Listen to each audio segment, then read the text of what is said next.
أهلا بيكم متابعينا. احنا بتوع الملخصات. قبل ما نبدأ نورونا وانضموا لعيلتنا واشتركوا في القناة وفعلوا الجرس، ويلا بينا نشوف مسلسلنا الأسطوري النهاردة. بيبدأ مسلسلنا ببطلتنا الأمورة باو، اللي بتكون أميرة على مملكتها بعد أبوها وأمها ما سافروا، لأنهم بيهتموا جدا بالتعرف على كل الثقافات اللي في باقي دول العالم. وبيبان إن الأميرة باو قد إيه بتحكم بالعدل، وإن الشعب بيحبها جدا. وعمتها بتجيلها وبتقول لها: أنا الأوان بقى يا بنت أخويا إن انتي تتجوزي، انتي بقيتي عانس ومفيش واحدة في المملكة بتوصل للسن ده من غير جواز. وبتقول لها: أنا وفرت عليكي وجبتلك صور بكل شبان المملكة. بس باو طبعا بترفض الكلام ده كله وبتخرج على بره، وبتاخد حصان وبتجري بيه في الغابة، والحصان بيجري بأقصى سرعة، وبتقع باو من عليه وبيلحقها واحد لابس ماسك ومعاه المساعد بتاعه. وصاحب الماسك بيقوله: هي دي المطلوبة. وبيوصل الحراس وبياخدوا باو للقصر الملكي بتاعهم. وبتقول لها عمتها انها خطبتها لشاب امور وبتعرفها عليه، بس بيطلع همجي وبيتعامل معاها بقلة ذوق. وبيجيلها صاحب الماسك وبينقذها منه وبياخدها معاه. وبعدها بيتكلم مع صديقه وبيقوله ان باو جواها لؤلؤة مهمة جدا، وان هي دي اللي هتنقذ الشعب بتاعنا من اللعنة اللي صابتهم. وفي نفس الوقت باو بتفوق وبتكون في وسط غابة، وبتلاقي بنت كيوتة وبتقول لها ان اسمها قطة وانها هترجعها لقصر الملك. والقطة بتاخدها وبيتمشوا في طريقهم للقصر. وباو بتشوف السكان وبيكونوا شبه الحيوانات، والقطة بتقول لها ان في لعنة حصلت لهم وخلتهم بقوا من فصائل الحيوانات بدل فصائل البني ادمين. وبيكون صاحب الماسك عمال بيراقبها وبيقول لصديقه ان حسب القانون بتاعهم انها لازم تحبه وتتجوزه عشان يقدر ياخد منها اللؤلؤة وينقذ نفسه وشعبه من اللعنة. وبعدها بتحاول باو ان هي تهرب، بس بيقابلها مجموعة اشرار وبيهددوها، وبيجي صديق صاحب الماسك وبينقذها وبيرجعها للقصر. وبتقعد معاها القطة وبتقول لها انها تكون تحت امرها وانها في خدمتها دايما، وبتقول لها انها تجهز عشان تقابل الملك بتاعهم. وفعلا بتروح باو عشان تقابله، وبتكون متوترة قوي لما بتشوف الزي بتاعه وبتعرف ان هو صاحب الماسك اللي انقذها. ولما بتشوفه بتتوتر اكتر من شكله، وبيقول لها ان اسمه تشينج وان هو من فصيلة المستذئبين، وبيقول لها انه عايز يتجوزها. وطبعا الكلام ده بيصدمها جدا، وبتقول انا لازم اخلع من هنا. وتاني يوم بتعمل نفسها راجل وبيبقى شكلها مسخرة، وبتمشي وسط الناس، بس رئيسة الحرس بتقدر ان هي تعرفها، والكل بيتلم حواليها وهي بتكون بتحاول تجري منهم. وبتشيل الماسك من على وشها وبتهرب لمكان غريب، وبتلاقي جوه شاب امور ومزف نفسه، وبنعرف ان هو الملك تشينج. وبيطلع معاها لبره وبيحس انها عجبت بيه، فبيقول لها ان هو واحد من الخدم بتوع القصر وان اسمه شي. وبيوصل صديق تشينج، وتشينج بيستخبى عشان خطته ما تبصش. وباب بتقوله انها كانت بتدور على حاجه وخلاص لقيتها. وبعدها بيقعد تشينج مع صديقه وبيقوله طالما الهدف ان باو تحبني يبقى تحبني في اي شكل وخلاص، وانا هفضل مكمل في لعبه شي دي لحد ما هي تحبني بجد، وبعدها اعترف لها بحبي، واكيد هي مش هتقرب مني طول ما هي شايفاني مستذئب كده. وتاني يوم بينفذ خطته وبيكون حواليها في كل مكان، وبيعرفها ان هو بقى الحارس الشخصي بتاعها، وبيقعد يقنعها ان الملك تشينج طيب وانه مش شرير ابدا. بس هي بتقوله انا هقولك على سر، انا قررت ان انا اهرب من المكان ده، وكمان عملت خريطة عشان تساعدني في الهروب. بس هو بيقول لها ان الهروب صعب جدا، وده لان مملكتهم سحرية وبعيدة عن كل العالم. وفي الوقت ده باو بتحس بالجوع جدا، وبعدها بتحاول ان هي تنام، بس مش بتعرف برضو تنام من كتر الجوع. وبتيجي القطة معاها الأكل الغريب بتاعهم، وباو بتقول لها هي المملكة دي ما فيهاش فرخة ولا حتة لحمة، فبتقول لها القطة إنهم نباتيين وإن اللحوم عندهم ممنوعة.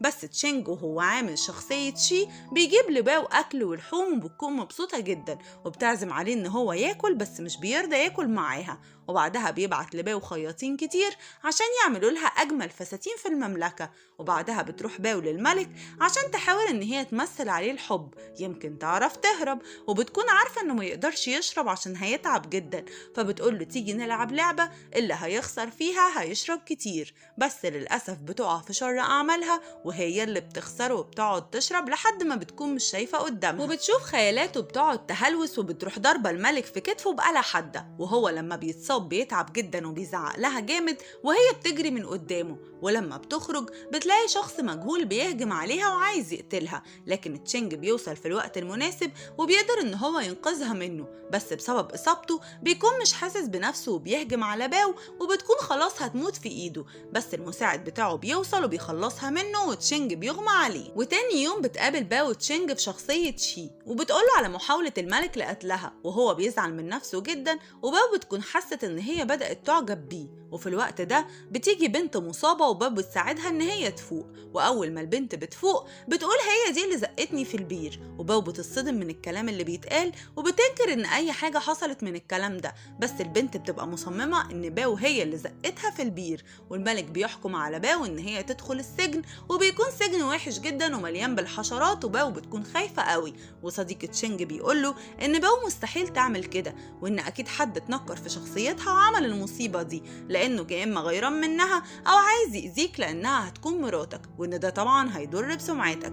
وبيروح تشينج لباو وبيحاول ان هو يهون عليها، وكمان بيديها سبراي للحشرات، وبيجي ميعاد المحاكمة وبيعرفوا ان في واحدة من فصيلة الحربيات هي اللي عملت كده، وانها اتنكرت في شكل باو عشان عايزة تضر بسمعة الملك، وكمان عايزة تقلب الناس عليه. وبيعرفوا الكلام ده لما بيعملوا لها فخ في زنزانة باو، والحربية بتدخل عشان تقتل باو، بس بيقدروا انهم يقبضوا عليها وهي بتعترف بكل حاجة. وتاني يوم بتكون باو بتكمل خريطة الهروب، وبتطلب من شي ان هو يساعدها، وهو بيقول لها ان الموضوع صعب قوي، وهي بتقوله لو خايف من الملك بلاش تساعدني. ولما تشينج بيقابل صديقه بيقول انا لازم اساعد باو في الهرب عشان تفضل تثق فيا، وهعمل كأننا معرفناش نهرب ونرجع على هنا تاني. وبيروح يفرح باو ويقول لها انهم خلاص هيهربوا من هنا، وبتكون خطة باو انها تتنكر في شكل راجل وشي يتنكر في شكل ست، وبيكون شكلهم مسخرة ويضحك، والناس بتكون مستغرباهم جدا. ولما بيوصلوا على الغابة باو بتفضل تدور على اي مخرج يخرجوا منه بس مش بتلاقي،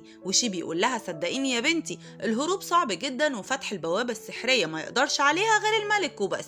بس هي بتقوله بطل يأس ولازم نحاول واكيد هنلاقي حل، بس هو بيقول لها طب تعالي نقعد ونرتاح شوية. وبيقعدوا في مكان في الغابة، وباو من كتر التعب بتنام على كتفه وهو بياخدها ويرجعها للقصر تاني. وبتصحى باو بتلاقي القطة قدامها وبتقول لها ان الملك حدد فرحكم بعد 7 ايام، وباو طبعا بتصدم لما بتسمع كده، وبتقول لها القطة ان في شوية تقاليد لازم تتعمل قبل الجواز، زي انها تتعلم الرقص مثلا، وفعلا بيبدأوا يعلموها. وتاني حاجة انها لازم تطبخ لكل الوزراء بتوع المملكة ومعاهم الملك، ولو الاكل ما عجبهمش الجوازة هتبوظ. وطبعا كلنا فكرنا دلوقتي في اللي باو فكرت فيه، وهي انها تبوظ الاكل عشان تبوظ الجوازة. وفعلا بتدخل على المطبخ وبتقول لهم بس انا مش محتاجة مساعدة وانا هطبخ كل الاكل لوحدي، وبتبدأ ان هي تخترع في الاكل وتحط ده على ده وتحط حاجات غريبة. ولما بيبدأ الملك والوزراء ان هم ياكلوا بينبهروا بالاكل. ايه يا جدعان في ايه؟ باو بتستغرب جدا من اللي حصل، بس بعدها الملك بيقول لها ان هو بدل الاكل وان مفيش فايدة من اللي هي بتعمله. وبعدها بيتعب تشينج جدا بسبب انه محتاج للؤلؤة، وباو بتمشي وهو بيحاول يهدي نفسه ويتملك اعصابه. وتاني يوم تشينج بيروح لها في شكل شي وبتعزم عليه انه ياكل معاها وبيقربوا من بعض، وبيبان على باو ان هي بدأت تحب شي جدا. وبعدها بيقول لصديقه ان هو حب باو بجد وانه ما بقاش يفكر في موضوع اللؤلؤة ده. وفي الوقت ده بتقابل باو في الجنينة واحد شبه الملك بالظبط، وبيقول لها ان هو هان اخوه الصغير، وان الملك تشينج كان حابسه عشان خايف ان هو ياخد منه الحكم. وبيقول لها ان تشينج ده ملك ظالم وشرير. وبتقابله بالليل وبيقول لها انه نفسه ينتقم من اخوه الملك، وهي بتقول له انا عندي خطة جهنمية. وبيروحوا عند القصر وبتبقى متفقة مع هان انهم يعملوا كأنهم بيحبوا بعض عشان الملك يتغاظ ويحل عنها. بس تشينج لما بيشوفهم بيقول لها انا ولا فارق معايا هتجوزك برضو مهما تعملي. بس الواد بيبان عليه انه هيموت من الغيرة. وتاني يوم بيروح لها في شكل شي وهي بتقول له اسكت على اللي عملته في الملك امبارح، وبتحكي له اللي حصل كله، وانها ولا بتحب هان ولا اصلا بتطيقه، وانها بس كانت بتحاول تطفش الملك. وشي بيكون من جواه بيقول طب افرح ولا ازعل ولا اعمل ايه من اللي هي بتقوله ده. وبتقول له باو انها معجبة بيه وش كده، وبتقرب منه ومش بيهمها انها قدام القصر كله. وبعدها بتروح للملك وبتقول انا موافقة على الجواز منك، بس انا محتاجة حد من قرايبي يفرح معايا، مش معقولة اتجوز بطولي كده. وفعلا تشينج بينفذ طلبها وبيجيب 3 من العالم بتاعها من قادة الجيش، وبتتفق مع واحد منهم على خطة سرية عشان تهرب. وبعدها الملك بيحاول يتقرب من باو وبيوديها على مكان مليان بالورود وبيقدم لها الورد، وبيقول لها ان هو بيحبها وانه سعيد جدا انها وافقت تتجوزه، وبيتقدم لها رسمي وهي طبعا بتوافق. وبيكون تشينج هيطير من الفرحة لان اخيرا باو حبته على شخصيته الحقيقية، وبتقول له باو يا ريت يخلي الناس اللي جابهم من العالم بتاعها يرجعوا تاني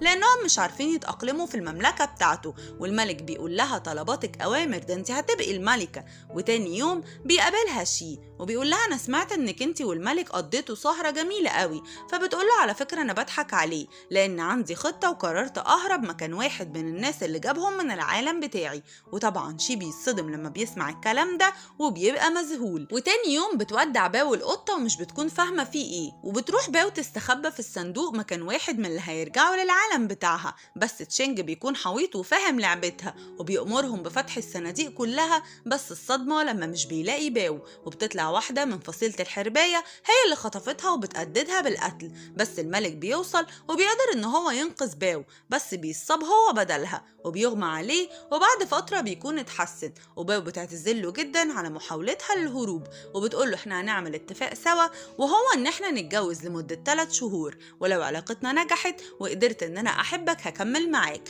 اما لو لأ فانت لازم ترجعني للعالم بتاعي من غير تردد. وطبعا هو بيوافق وهو هيطير من الفرحة. ولما باو بتقعد مع نفسها بتعرف انها ما قالتش لأي حد على موضوع الهرب ده غير شي، وبتتكلم معاه وبتهزقه وبتقوله انت شغال عصفورة عند الملك وبتنقله كل اخباري، وانا غلطانة ان انا وثقت في واحد زيك، وبتسيبه وبتمشي. وبعدها بيحاول تشينج بشخصية شي ان هو يصالح باو وبيقول لها يا ريت توافق ان هي تخرج معاه، وطبعا هي بتوافق لانها من جواه بتحبه. ولما بيخرجوا سوا شي بيقول لها انه هيفضل يحميها دايما وان هي ظلماه، وان مش هو اللي بينقل اخبارها للملك، ما هي ما تعرفش اصلا ان هو الملك بنفسه. وبيكون لسه هيعترف لها بالحقيقة وبشخصيته الاصلية، بيطلع عليهم واحد بماسك وبيضربهم بسهام مسمومة، ما احنا مش هنخلص، وبياخد شي ضربة مكانها للمرة التانية. وبتحاول باو انها تساعده، وبعدها بيكونوا في القصر والدكتور بيقول ان حالته وحشة جدا وان لازم حد يراعيه، وباو تفضل قاعدة جنبه وهو عمال بيهلوس ويخطرف. وتشينج بيقول وهو بيهلوس انه بيحب باو وانه ما يقدرش يعيش من غيرها. وتاني يوم شي بيفوق وبيكون احسن من الاول، وباو بتقوله ايه يا عم الكلام الجامد اللي انت قلته وانت بتهلوس ده. فطبعا شي بيفكر ان هو عك الدنيا وبيقعد يتأسف لها، وبعد شوية بتقوله والنبي انت مش فاكر انت قلت ايه، فبيتأسف لها تاني. فباو بتقول ما بدهاش بقى، وبتروح مقربة منه وبتقوله انها بتحبه، وهو طبعا ما بيصدق وبيقول لها ان هو كمان بيعشقها. وبكده الاتنين بقوا كابل رسمي. وبعدها تشينج بيروح لصديقه وبيحكي له على اللي حصل كله، وصديقه بيقول له هايل انت كده قربت من اللؤلؤة جدا. بس تشينج بيقول انه بيحب باو بجد، وكمان عشان اللؤلؤة ترجع لازم باو تحبه كله على بعضه، مش نص الصبح ونص الليل لأ. وساعتها بتروح باو تقابل تشينج وبتقوله انا هرجع في الاتفاق معاك، وانا ارتبطت بواحد وعايزه اتجوزه، وانسى موضوع الجواز منك ده خالص.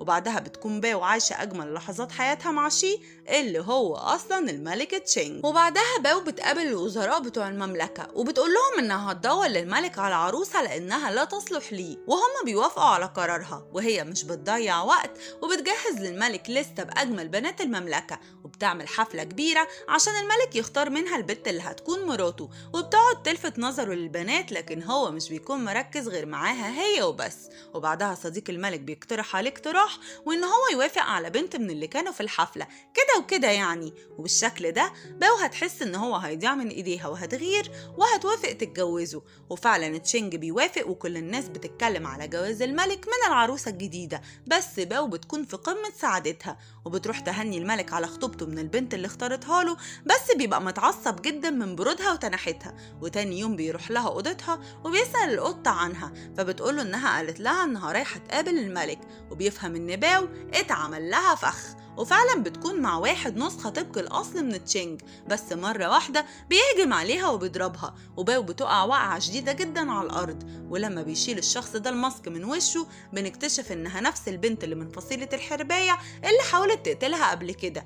وبيوصل الملك لكن البنت بتهدده بحياة باو وبترمي عليه سهام مسمومة. واضح يا جماعة إن السهام المسمومة دي ببلاش في المملكة، لكن السهام مش بتيجي فيه. بس للأسف باو بتتصاب بالسم وبيغمى عليها، والحربية بتقدر إن هي تهرب. وفي القصر الدكتور بيفحص إصاباتهم هما الاتنين وبيقول لهم انتوا كام يوم وهتبقوا تمام التمام. وبعد كام يوم باو بتفوق، بس يا حبة عيني بيبقى جالها عمى مؤقت طبعا من السم اللي دخل جسمها. ولما الملك بيعرف بيصدم جدا وبيقول لها ما تخافيش وانا هخلي بالي منك لحد ما حالتك تتحسن. وبيفضل تشينج يهتم بيها بس وهو في شخصية الملك الحقيقية، وبيساعدها في كل تفاصيل يومها، وكمان بياخدها يفسحها عشان تغير جو.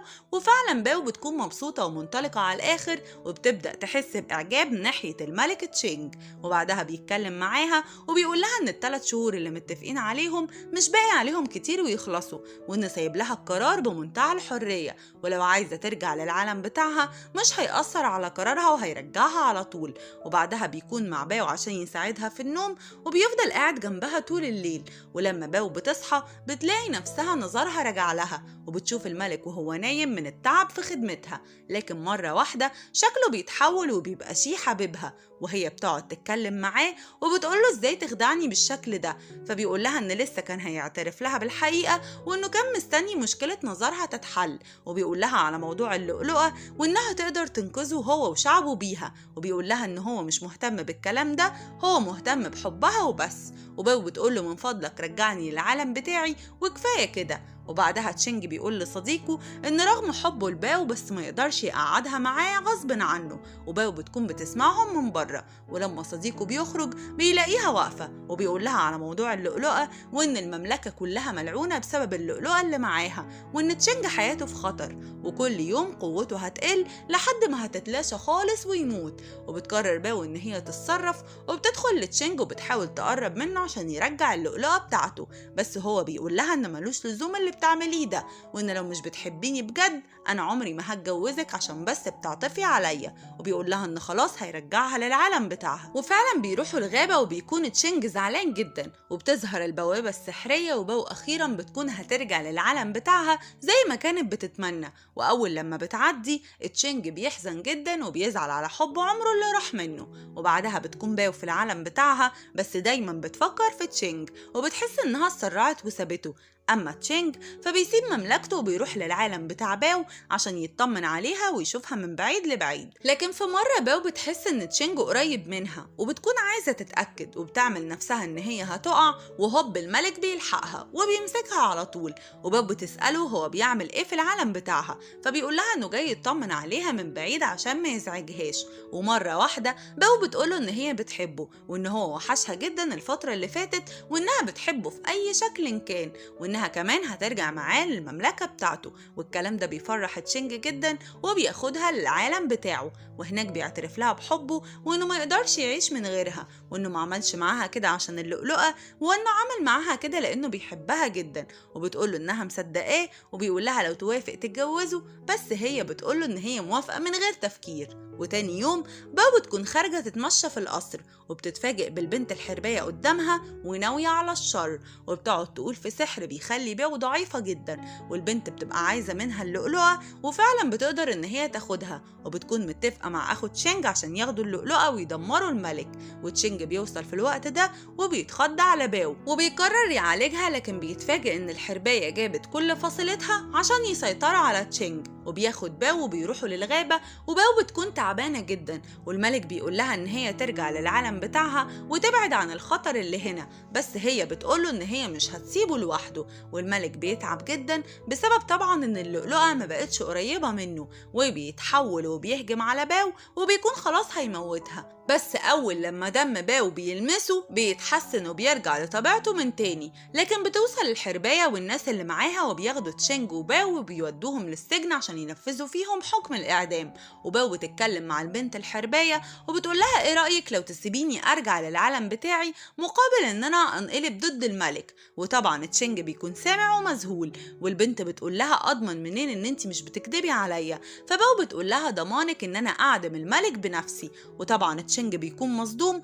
ومش مصدق إن باو خدعته كل الفترة دي. وتاني يوم بيكونوا هيعدموا الملك، وباو بتاخد فعلا السيف عشان تنفذ حكم الإعدام وبتعور الملك في إيده، لكن هي كمان بتكون معورة نفسها. وأول لما دمها بيجي على دمه بيتحول تشينج بقوة رهيبة وبيقدر إن هو يقضي على كل الأشرار اللي موجودين في الساحة. وبتكون باو تعبت جدا من اللي حصل وبينقلها للقصر بتاعه. ولما بتفوق بتسأل القطة عن الملك، لكن بتكون مترددة ومش بتطمنها. وباو بتتخض طبعا لحسن يكون تشينج مات، لكن بيجيلها وبيطمنها عليه وبيكون زي الحصان وما حصلوش اي حاجة. وهي بتفرح جدا لما بتشوفه وبيقول لها ان هو رجع اللؤلؤة وان خلاص كل مملكته هتعيش في سلام وان هو مش هيرجع مستذئب تاني. واخيرا بيتجوز تشينج من حبيبته باو وبيعيشوا سوا حياة هادية ومستقرة، وبيسافروا لكل بلاد العالم عشان يقضوا احلى شهر عسل في الدنيا. ومع النهاية الرومانسية دي بيخلص مسلسلنا النهاردة.